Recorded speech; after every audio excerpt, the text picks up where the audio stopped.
Hey guys, welcome to another episode of Around the Emirates podcast with Sara Mousa, where I speak to guests from across UAE about topics you want to hear about.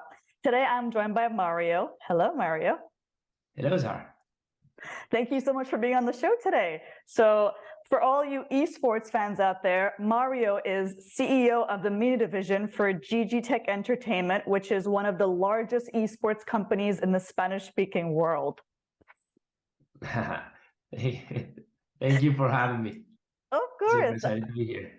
I'm super excited to have you here. I've never had an esports expert on here before. I have so many questions.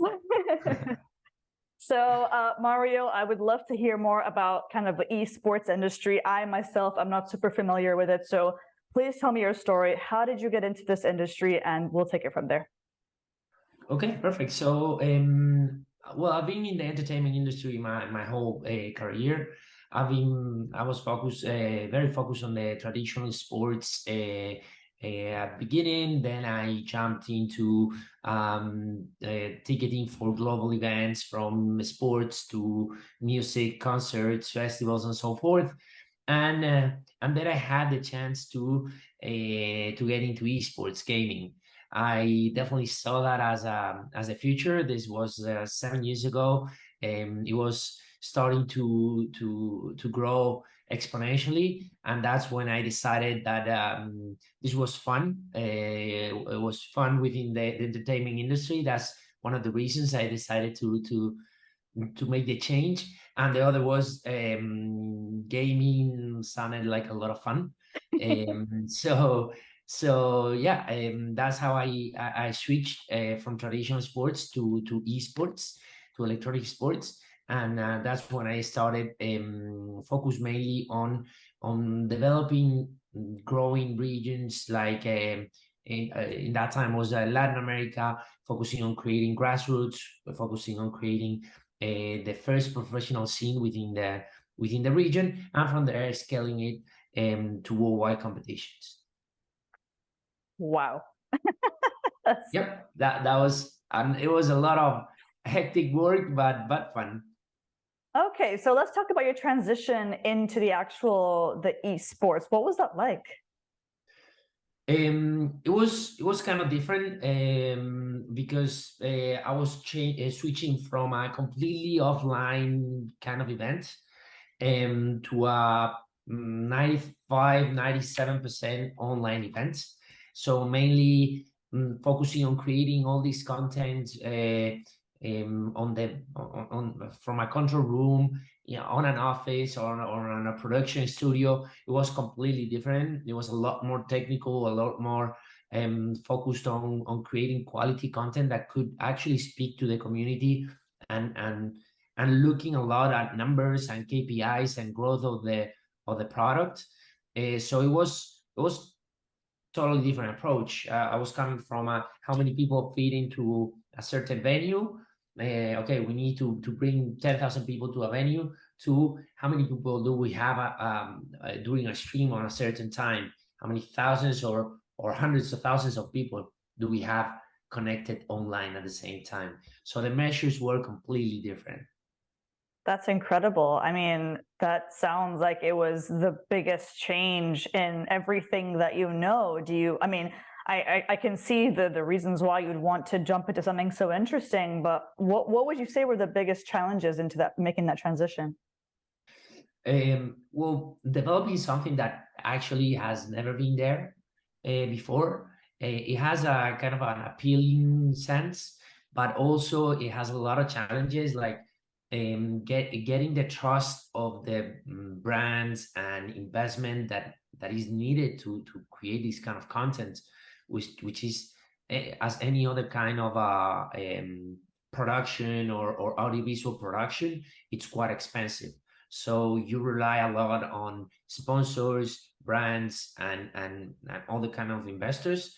So getting those kind of investors jump into a very early stage of any kind of business, it's quite challenging. Getting the trust and getting people to understand, actually, because you're coming to talk to a marketing manager or director from a traditional company like Samsung or like any other non-endemic brand, not from the gaming scene brand, and you talk to them and you're asking for large sums of money for gaming, and at some point they get pushbacks from within the company. Are you really spending this much amount of money on gaming?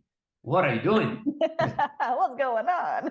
What's going on? Yeah. So after you manage to talk them through and understand the KPIs, and they see that the amount of people that watch this is growing, or it's way higher than the amount of people that watch traditional sports.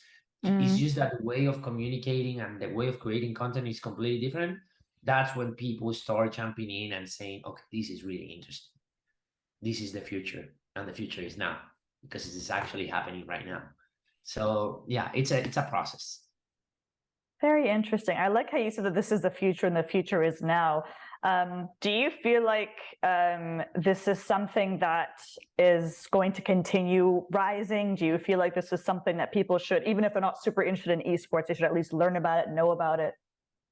Definitely. I mean, this is something that it just keeps growing. It keeps growing and it keeps developing, because as something that is different to traditional sports is traditional sports are more static.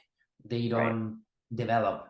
Here we have esports as we know it from 5 years ago. It's quite different to what it is right now, and it keeps changing, and it keeps creating new technologies that opens the door to new ways of competition and new ways of gaming, and new ways of interacting. So there is more and more investment within this industry, and that helps develop new ways and develop new products and new events. And yeah, it's gonna be totally different right now from what it is gonna be in 5 years. That's incredible. So somebody with a wealth of expertise, just as yourself, will have probably gone through a lot of crazy experiences, whether it's trying to get a new partner to sign on to invest in the product, or even just transitioning from ticketing to esports. Do you have any kind of crazy, wild, funny story for me today? Yeah, well, I have many, but one of them was we were just about to launch a regional events, bringing in hundreds of people from across the region, and trying to figure out the details on the logistics, and very focused on implementing the event, trying to give the best experience possible for the players. And these are professional players. You gotta treat them as such, and you want to give them a great experience, right? They made the whole journey up to being in a regional competition, in a regional final, so you gotta give them that spotlight. Like 10 days before the event happened, we found ourselves with a huge technical issue that could not be solved, so we had to switch countries. So we switched from where we were gonna do it to a completely different country within 2 weeks. So we moved all the team to the other country. We changed all the flights, all the visas, everything had to be changed very last minute. So yeah, that was kind of a stressful moment, but also a learning experience. Definitely a learning experience. Oh my God. I can't even imagine how much money that costs to have to risk. You're like, I know. Yeah. Wow. Rescheduling flights. That's incredible. I mean, for that many people too, like within 2 weeks, like that's real crisis management right there if I've ever seen it. So I'm a little curious. I know that you probably can't, in your position, you probably can't speak about preferences in your company, but I'm curious if there's any kind of type of product that you're specifically proud of or that you've enjoyed working on the most. Well, we are very focused on the educational side of esports. So we're trying to nurture a lot from a grassroots level. So from the very amateurship gamers all the way up to the pro level. So For us working with those amateurs, and also teaching, we have a product called Amazon University Esports that is actually happening. It's a national competition happening in UAE, in KSA. In the region is happening in Oh, UAE, KSA, Egypt, and Morocco. And it combines all together in a regional finals, in the MENA finals, in the Amazon University Esports MENA finals. The Amazon is our main partner for the region, and we are trying in this specific product. We're trying to show the students and the university students that there is more to gaming than just playing.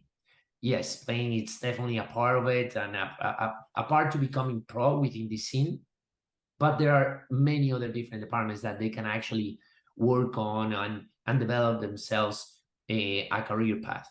Those are from video editing, design, we have broadcasting, we have operations, tournament management, refereeing. So there are so many different things that can be done within the esports scene, because we only see the 10 people that are actually playing, but there are hundreds of people in the background. And that's what we want to show the community, yeah, because there is a lot of passion for this scene, and not everyone can become a pro, right? It's just like football. You may like football, but you may not have the talent to become pro at an international level. So you can work on many other different departments within the football industry. I love that. That is so good to like. That is so powerful as a statement within itself. I mean, not only are you saying that there's so much more potential for people to learn like soft skills and technical skills that are important for the future, right? So we all know like AI, ChatGPT, like all these things are really important for us to know about. So things like coding, things like, video editing behind the scenes, like you said, like it's so important for us to teach children that video games and esports, there is the component of you just watching it, yes, but there's so much behind the scene knowledge that you should be able to, that we should all know as adults. Like I need to learn coding myself, for example. I should know how, I mean, with this podcast, I've learned how to edit my own videos. So these are things that you don't realize that are actually super useful. But I love the fact that your answer is focused on the social element of this. I love that it's not like a specific, product or specific game, but the fact that you have actually looked towards like the younger generation and thinking, how can I help them? How can I show them that there is potential for you, and there are ways that we can help you to be better, not just from one perspective, but multiple educational perspectives. I love that, honestly. Yeah, totally. That's I think that's our main focus, and what we are enjoying the most. Awesome. So having said that, I guess, I mean, what you've said so far is already very impactful from my perspective, but is there any kind of final word of advice you'd like to leave with listeners today? Well, if you are passionate about the esports or gaming industry, there are so much more than just playing. And that's linked to my previous comments. So yeah, research, find your passion, and work on it, because there are so many opportunities, and there are so many opportunities to come, because the industry just keep growing, and we need so many professionals on different areas, that the opportunities out there. Just focus on what you love, and within the scene that you like, or the industry that you like. So yeah, that would be my piece of advice. Awesome. Thank you so much, Mario, for your time. This has been a very insightful conversation. Thank you, Sarah. Thank you for having me, and nice meeting you. Of course. Thanks, everyone. Take care and have a good day. Bye.